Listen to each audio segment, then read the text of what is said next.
Welcome to the Slop Temple. We pray this video helps. You start by confirming both iOS and WhatsApp are up to date. This avoids missing menu items. Once updated, open WhatsApp and go straight to the chat for the person you want a custom alert for. Tap their name at the top to open contact info and choose Custom Notifications. Make sure Use Custom Notifications is enabled.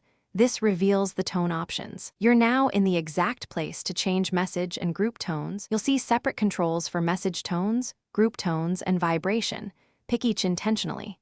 Tap Message Tone to select a sound from the list. Once selected, press it to preview so you can judge pitch and length.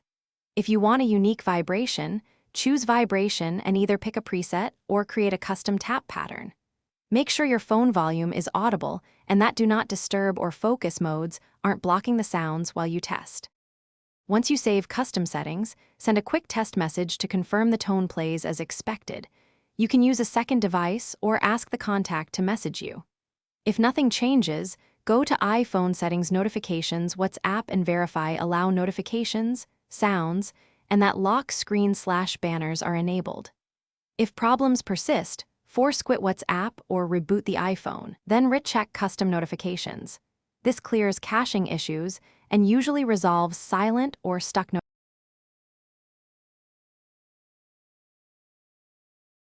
Thanks for watching.